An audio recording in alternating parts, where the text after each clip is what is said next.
The year was 1532, and Francisco Pizarro's conquistadors had just witnessed something that would haunt them for the rest of their lives. High in the Andes Mountains, they discovered what appeared to be sleeping children, perfectly preserved in ice, their faces serene and untouched by decay.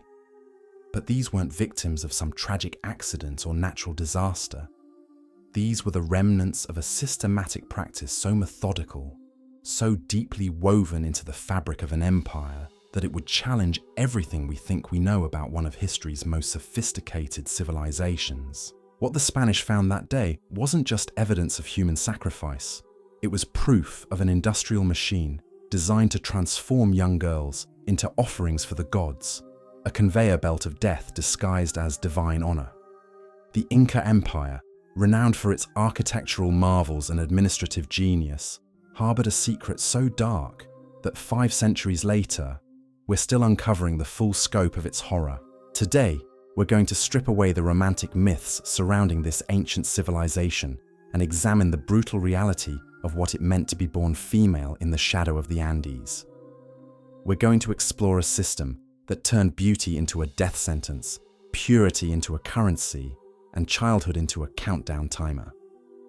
This isn't just another tale of ancient sacrifice. This is the story of how an entire empire built its foundation on the systematic exploitation of its most vulnerable members. The truth about these rituals has been hidden for centuries, buried beneath layers of Spanish colonial propaganda and modern archaeological romanticism. But recent scientific discoveries have revealed details so disturbing that they force us to confront uncomfortable questions about power, control, and the price of religious devotion. By the end of this investigation, you'll understand why some secrets were meant to stay frozen in time.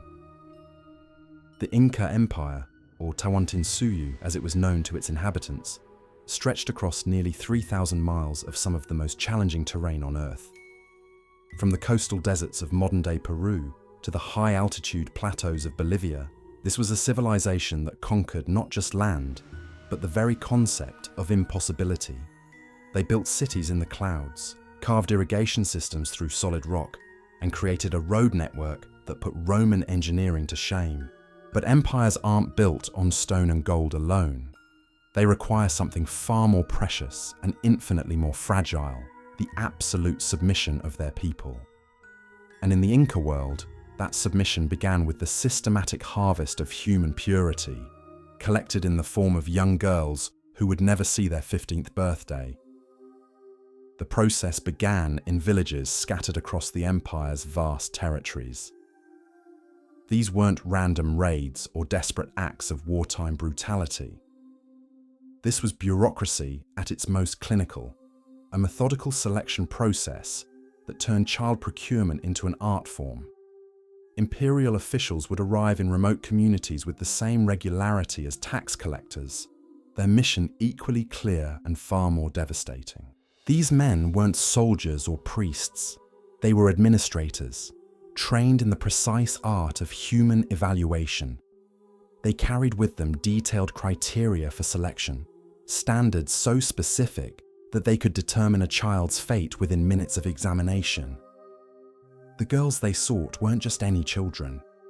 They needed to be perfect specimens, unblemished examples of human beauty that would be worthy of the gods themselves. The selection criteria were ruthlessly specific. Age mattered, first and foremost.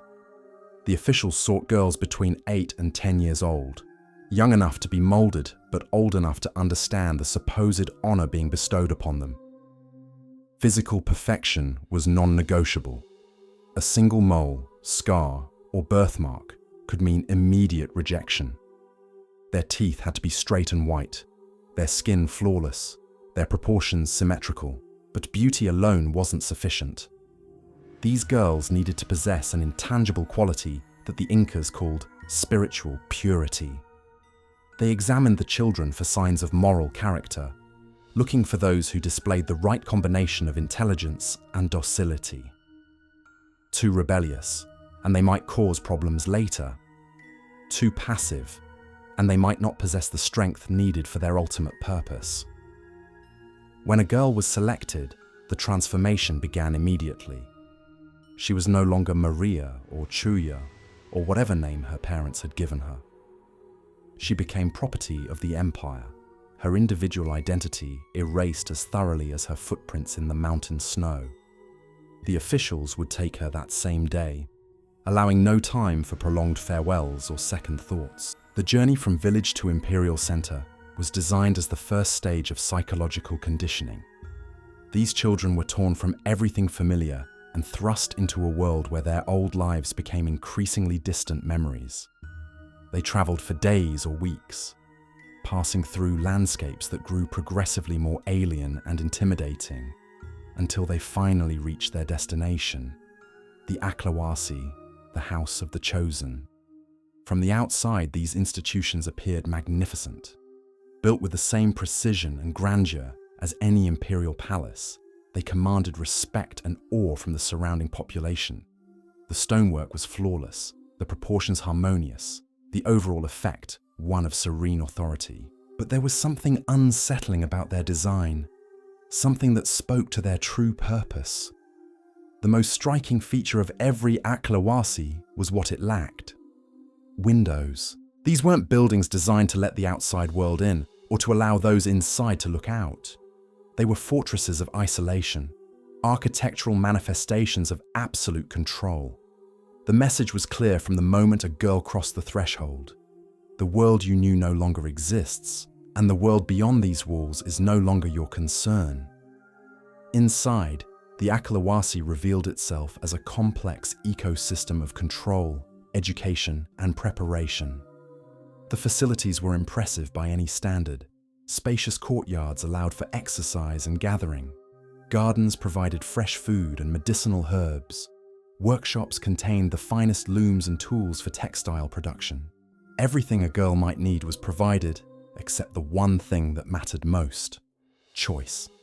The daily routine was carefully structured to reshape both body and mind. The girls woke before dawn to begin their tasks, which included weaving the finest textiles in the empire, preparing ceremonial foods and beverages, and learning the intricate religious rituals that governed Inca spiritual life. But beneath these seemingly educational activities lay a more sinister purpose: the systematic erasure of individual will. The women who ran these institutions were themselves products of the same system.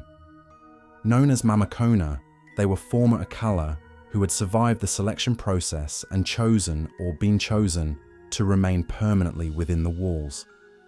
These women understood better than anyone what their young charges were experiencing, yet they had become the primary enforcers of the system that had once trapped them. Under their supervision, the girls learned that their bodies were no longer their own. Every aspect of their physical existence was regulated and monitored. Their diet was carefully controlled to ensure optimal health and appearance. Their skin was treated with oils and herbs to maintain the flawless complexion required of divine offerings. Their hair was styled and maintained according to strict protocols. But the most important lesson wasn't about their bodies, it was about their souls. Day after day, the Mamakona reinforced the same message. You are no longer individuals with personal desires and dreams. You are vessels for divine will, instruments through which the gods will work their magic for the benefit of the empire. Your highest aspiration should be to serve that purpose, regardless of what it might cost you personally. The psychological conditioning was reinforced through a combination of privilege and isolation. The girls lived better than most people in the empire, eating fine foods and wearing beautiful clothes. But they were completely cut off from the outside world, prevented from forming meaningful relationships with anyone beyond their fellow captives and their supervisors. They existed in a bubble of artificial paradise, comfortable but utterly controlled.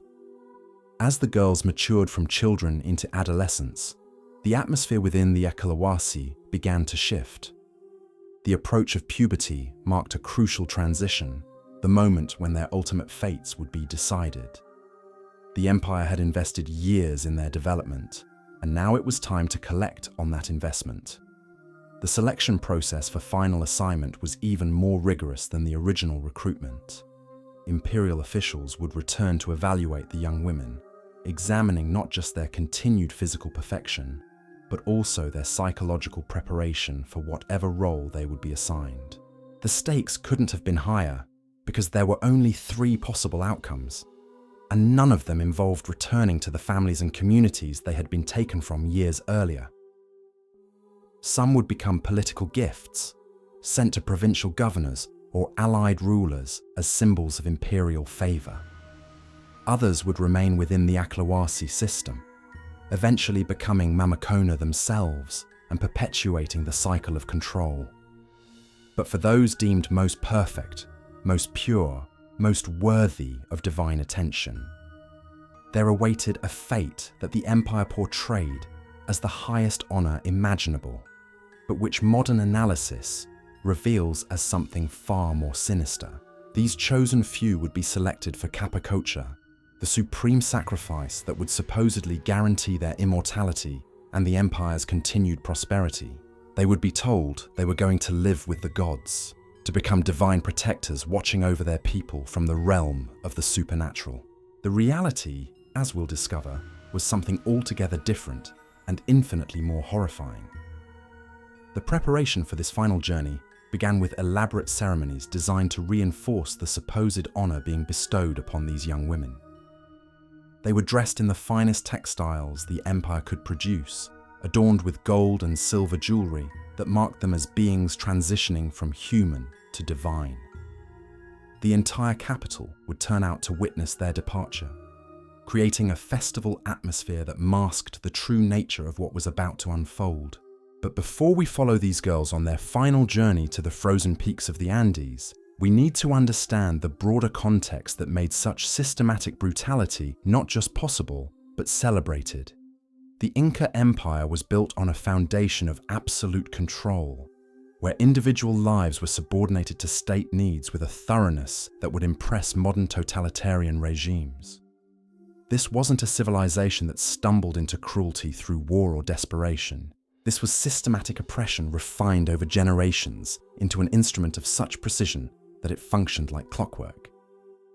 Every aspect of society was designed to feed this machine of control, from the agricultural terraces that sustained the population to the road networks that allowed efficient transportation of human tribute. The ideological foundations supporting these practices rested on a worldview that modern minds struggle to comprehend. In Inca cosmology, the emperor wasn't simply a political leader or even a divinely appointed ruler. He was the literal son of Inti, the sun god, making him a living deity whose word carried the weight of cosmic law. To question his demands wasn't just rebellion against government authority, it was heresy against the fundamental order of the universe itself. This divine mandate extended to every aspect of imperial policy, but nowhere was it more absolute than in matters concerning the Akala system.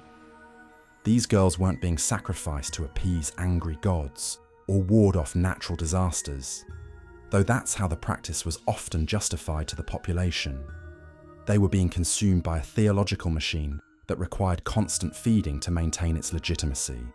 The emperor's divine nature demanded proof, and that proof came in the form of absolute submission from his subjects. What could demonstrate that submission more completely than parents willingly surrendering their most precious possessions? What could validate his godhood more convincingly than the transformation of human children into religious artifacts? The economic dimensions of this system were equally calculated. The Inca Empire operated on a principle of reciprocity, where the state provided security and stability in exchange for labor and tribute. But this wasn't a negotiation between equals. It was a protection racket elevated to the level of cosmic necessity. Villages that provided the most beautiful daughters received preferential treatment in tax assessments and resource distribution. Communities that resisted or produced insufficient candidates found themselves facing increased demands for other forms of tribute, along with the ever-present threat of military intervention. The message was clear. Cooperation with the system brought rewards, while resistance brought consequences that extended far beyond individual families. The religious bureaucracy that administered these practices had evolved into something resembling a modern corporation, complete with specialized departments and hierarchical management structures. Different classes of priests handled recruitment, transportation, preparation, and final disposition of the selected girls.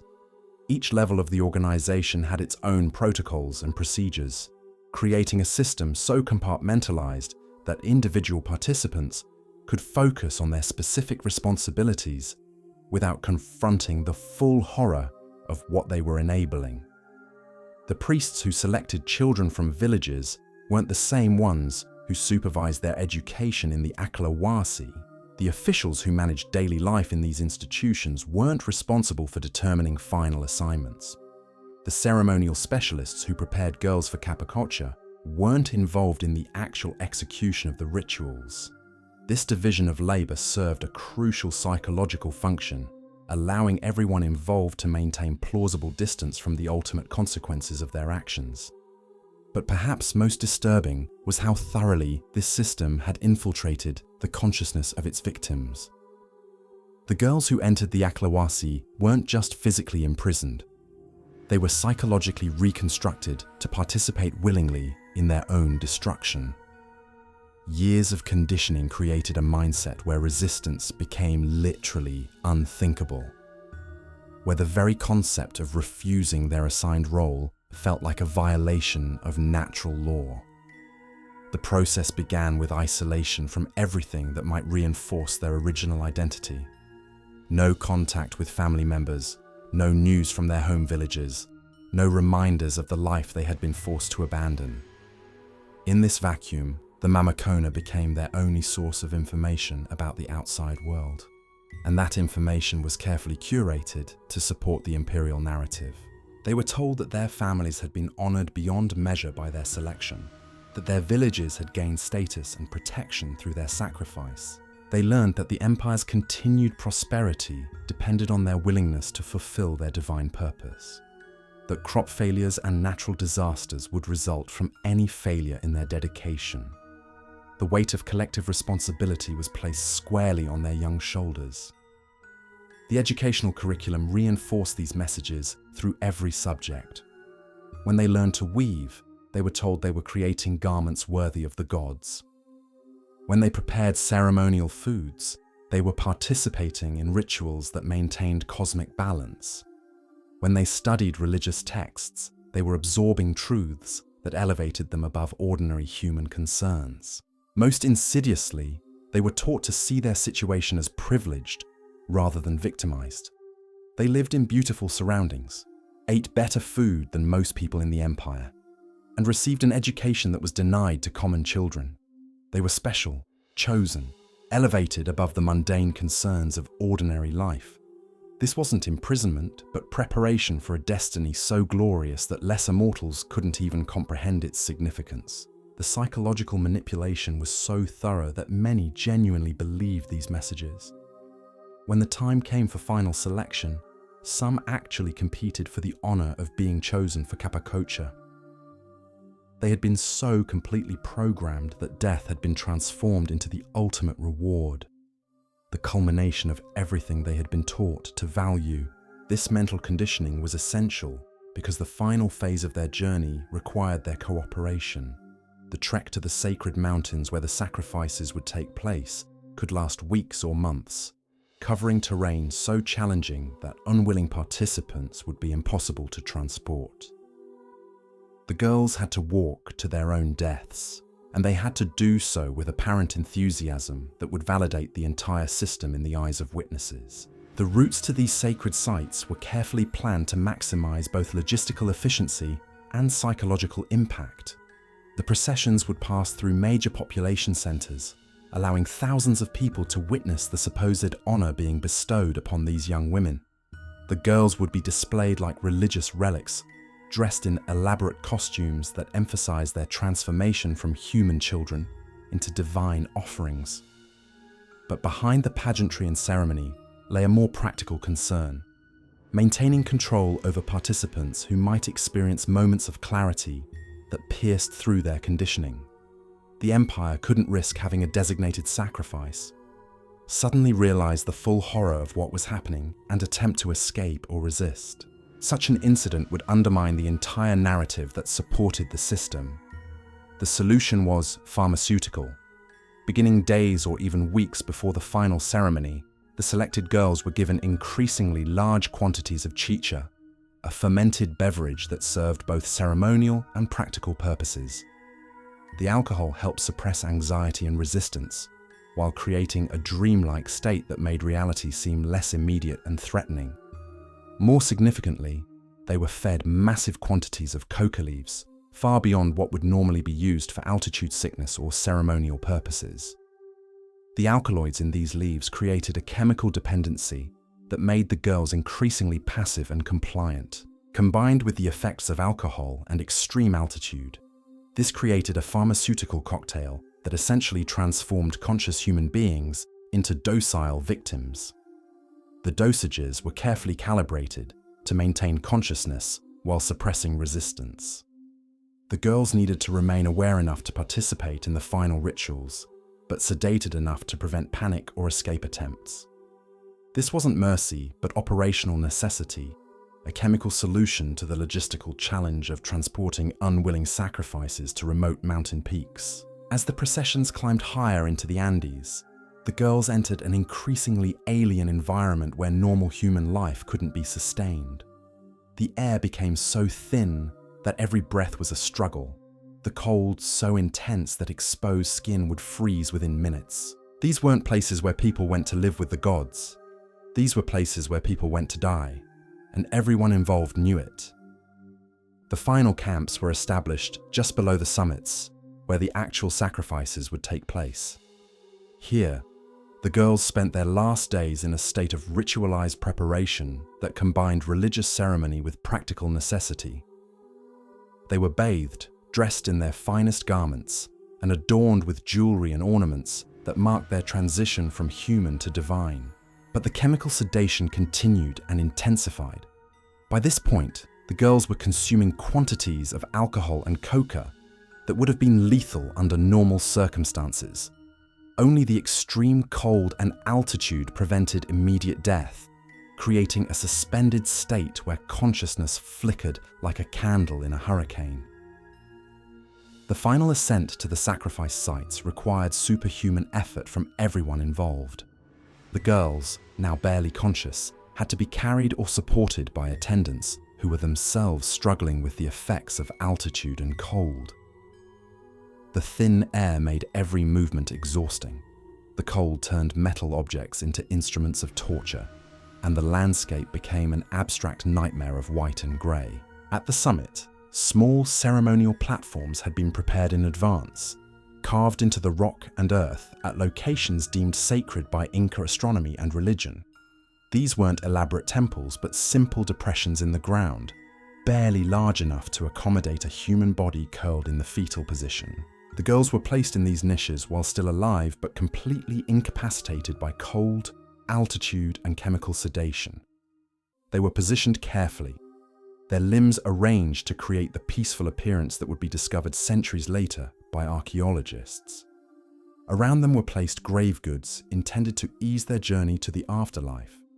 Miniature gold figurines, food offerings, and personal items that would accompany them into eternity. Then came the final act, the moment when religious theatre gave way to simple murder. In some cases, the girls simply froze to death, their bodies shutting down organ by organ as hypothermia completed what the chemicals had begun. The extreme cold at these altitudes would preserve their bodies perfectly, creating the illusion of peaceful sleep that would support the mythology for centuries to come. But not all of the sacrifices died so peacefully. Archaeological evidence reveals that some girls were killed by blunt force trauma to the head, probably because they regained consciousness at the last moment and attempted to resist or escape. The priests couldn't risk having their carefully orchestrated ceremony disrupted by a victim who suddenly understood what was happening to her. The discovery of these violent deaths shattered the romantic notion that these were willing participants in a mystical transformation. These weren't children ascending to godhood, but victims of a systematic killing machine that used religious justification to mask what was essentially state-sponsored murder. The priests who descended from those frozen peaks carried with them more than just empty ceremonial vessels and blood-stained implements. They brought back stories carefully crafted to maintain the illusion that sustained their entire civilization. These weren't accounts of murder, but tales of divine transformation. Narratives that would be repeated in temple courtyards and palace chambers until they became accepted truth. But the empire's appetite for human sacrifice extended far beyond these high-altitude executions. The Capacocha rituals, horrifying as they were, represented only the most visible aspect of a system that consumed young women through multiple channels. For every girl who died on a mountain peak, dozens more disappeared into fates that were arguably worse because they involved prolonged suffering rather than relatively quick death.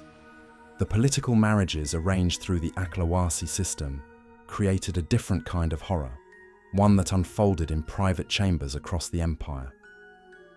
These girls, deemed slightly less perfect than their sisters who were chosen for sacrifice, found themselves transformed into diplomatic currency. They were packaged and shipped to provincial governors, allied chiefs, and military commanders like expensive gifts designed to cement political relationships. Imagine the psychological devastation of a young woman who had spent years being told she was destined for divine glory, only to discover that her actual fate was to become the concubine of some distant nobleman she had never met.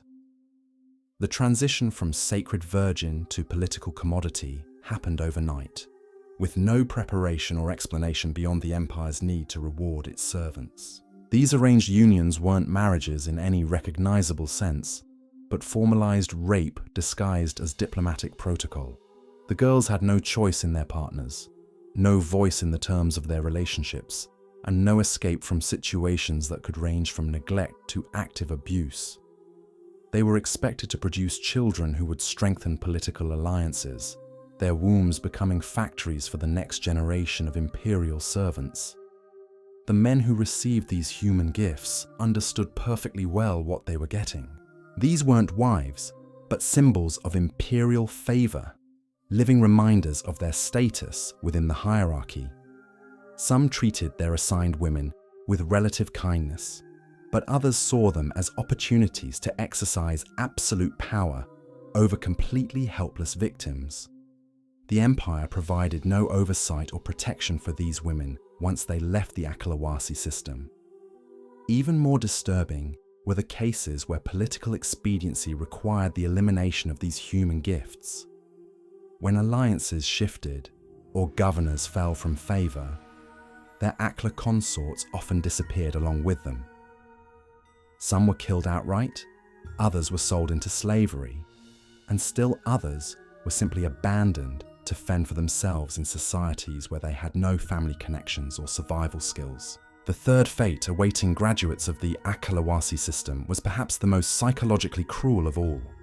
The women selected to become Mamakona weren't being rewarded for their virtue, but condemned to perpetuate the system that had destroyed their own childhoods. They were forced to become complicit in the abuse of subsequent generations, training new victims while pretending that their own sacrifice had been meaningful.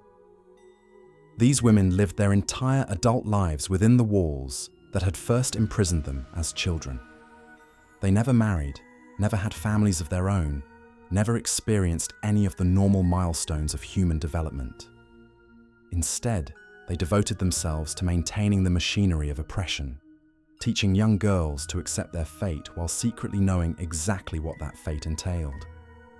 The psychological toll on the Mamakona must have been extraordinary. They were required to be enthusiastic advocates for a system they knew was built on lies and violence. They had to convince terrified children that their imprisonment was an honor while suppressing their own memories of fear and loss. They were simultaneously victims and perpetrators, trapped in roles that demanded they betray both their past selves and their current charges. Some undoubtedly found ways to rationalize their participation, convincing themselves that they were providing comfort and guidance to girls who would suffer regardless of their intervention. Others probably descended into the kind of psychological dissociation that allowed them to function while compartmentalizing their guilt and trauma. A few may have found subtle ways to resist or subvert the system from within, though any such resistance would have had to be extraordinarily careful to avoid detection. The Spanish conquest that brought an end to the Inca Empire didn't liberate the women trapped within the Aklawasi system. Instead, it subjected them to new forms of exploitation that were often worse than what they had experienced under indigenous rule. The conquistadors saw these institutions as repositories of wealth and women, both of which they considered legitimate spoils of war. Many of the Akala were raped by Spanish soldiers who had no interest in the religious or cultural significance of their victims' status. The concept of sacred virginity meant nothing to men who viewed indigenous women as inherently inferior and available for sexual exploitation. The girls who'd been told they were too pure for mortal men found themselves brutalized by invaders who saw them as nothing more than exotic prostitutes. Others were forced into Spanish households as domestic servants, their educated backgrounds making them more valuable than ordinary slaves, but also more vulnerable to specific forms of abuse. They were expected to serve as translators, cultural intermediaries, and sexual partners for their new masters, while adapting to a completely alien social system that offered them no protection or recognition. The Spanish colonial administration eventually established convents designed to house former Akla, but these institutions replicated many of the worst aspects of the Aklawasi system. The women were still imprisoned, still denied normal relationships and families, still forced to live according to rules imposed by others. The only difference was that they were now serving a Christian god instead of Inca deities, a distinction that meant little to women who remained trapped regardless of the theological justification. The documentation of these practices by Spanish chroniclers provides a window into the systematic nature of Inca oppression, but it also reveals the limitations and biases of colonial sources. Many Spanish observers were genuinely shocked by what they discovered, but their accounts were filtered through European assumptions about gender, religion, and civilization that distorted their understanding of what they were witnessing. Some chroniclers portrayed the Akla system as evidence of indigenous barbarism that justified Spanish conquest and forced conversion to Christianity. Others romanticized certain aspects of the practices, particularly the supposed willingness of sacrifice victims to die for their beliefs. Very few attempted to understand the experiences of the women and girls who were actually subjected to these systems. The archaeological evidence that has emerged in recent decades tells a different and more disturbing story than the colonial chronicles. Scientific analysis of preserved remains reveals details about the physical and chemical abuse these victims endured that no written account could capture. Hair samples show evidence of massive drug consumption. Bone analysis reveals signs of physical trauma, and tissue preservation allows researchers to document the actual causes of death. These scientific findings have systematically demolished romantic notions about willing sacrifice and divine transformation. The bodies don't lie, and what they reveal is a pattern of systematic abuse designed to render victims compliant through chemical and psychological manipulation. The girls found on Andean peaks didn't ascend to godhood, but were murdered by a state apparatus that had perfected the art of disguising violence as religious devotion. The isotopic analysis of hair and bone samples has proven particularly revealing about the experiences of sacrifice victims in their final months. Changes in diet composition show exactly when girls were removed from their home communities and placed in institutional settings. Stress hormone levels document the psychological trauma they experienced throughout their captivity. Chemical residues provide evidence of the massive quantities of drugs used to maintain control over unwilling participants. Perhaps most significantly, the scientific evidence has revealed the ages of many victims to be younger than previously believed based on historical accounts. Some girls were sacrificed at 8 or 9 years old, ages that make the supposed honor and willing participation even more obviously fraudulent. Children this young couldn't possibly have understood the full implications of what was happening to them, much less consented to their own deaths. The locations where these sacrifices took place also tell a story about the calculated nature of these killings. The sites weren't chosen randomly, but selected according to strict criteria that balanced religious significance with practical considerations about preservation and concealment. The high-altitude locations ensured that bodies would be naturally mummified, creating the illusion of peaceful eternal sleep that supported the mythology surrounding the practices. But these locations also served a more immediate purpose.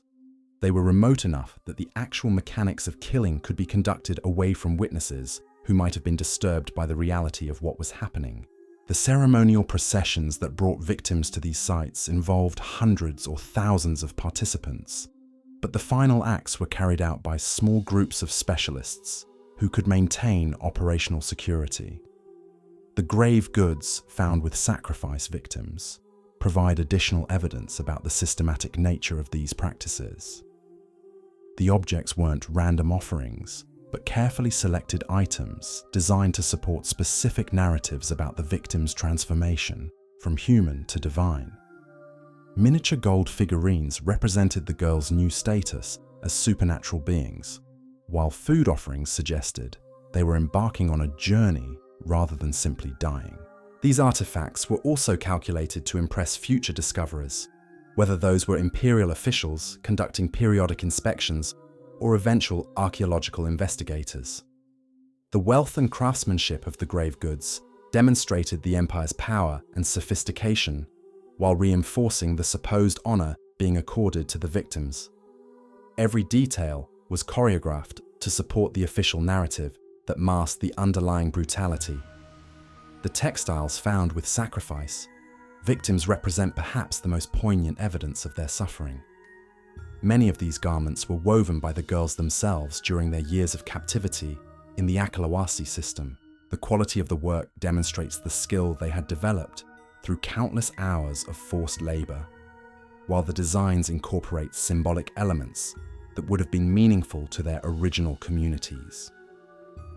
In a very real sense, these girls wove their own burial shrouds, creating beautiful objects that would accompany them into death while having no understanding that this was their actual purpose.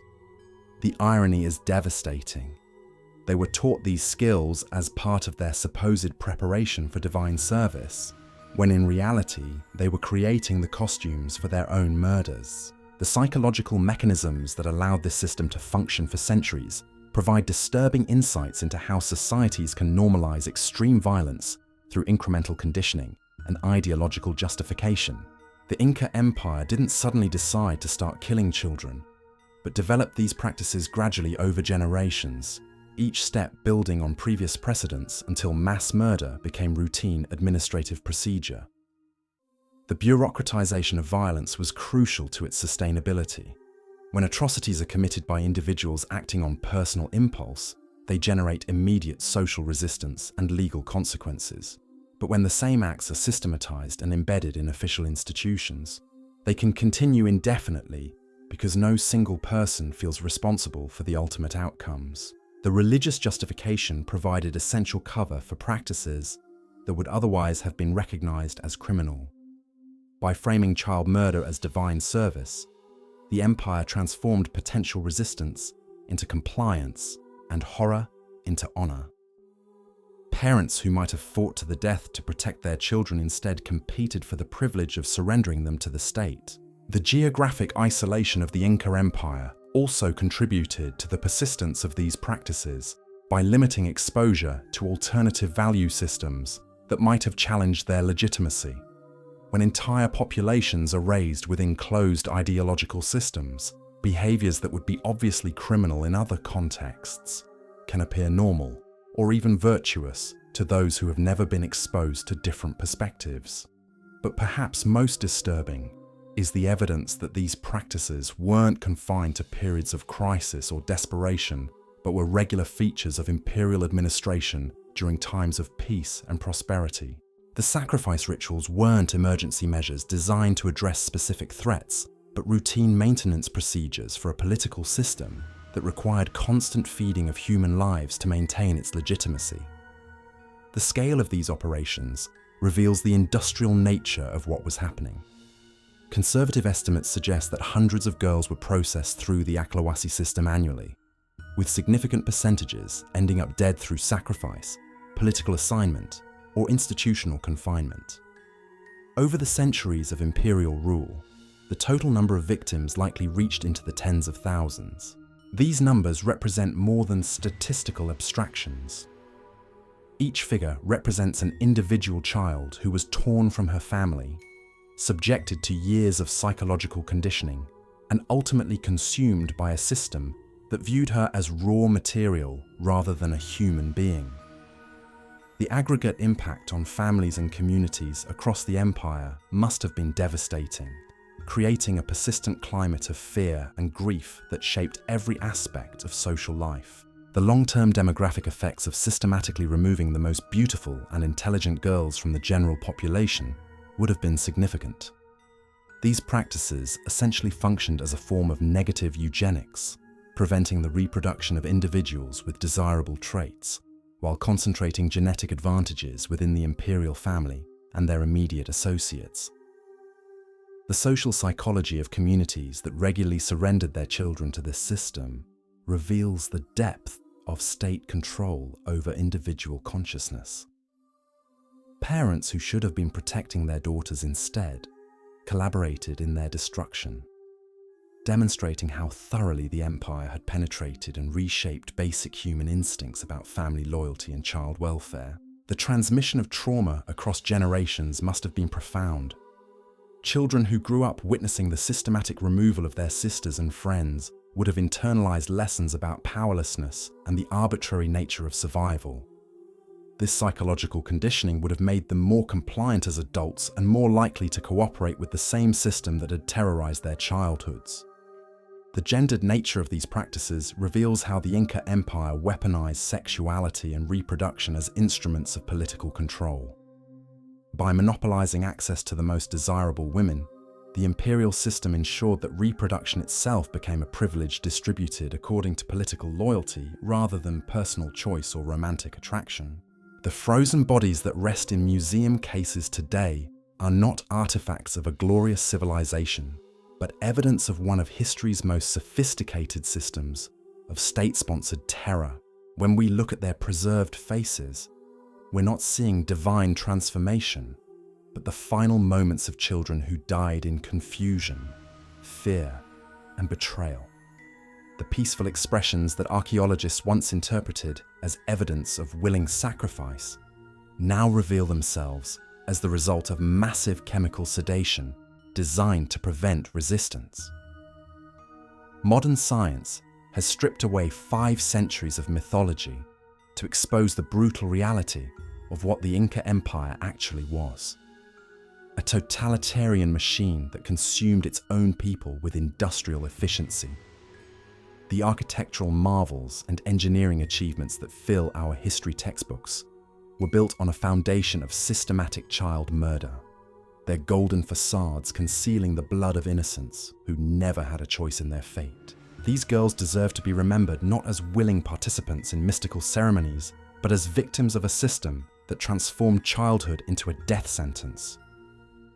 Their story serves as a stark reminder that human cruelty can disguise itself behind any ideology, no matter how sophisticated or spiritually elevated it claims to be.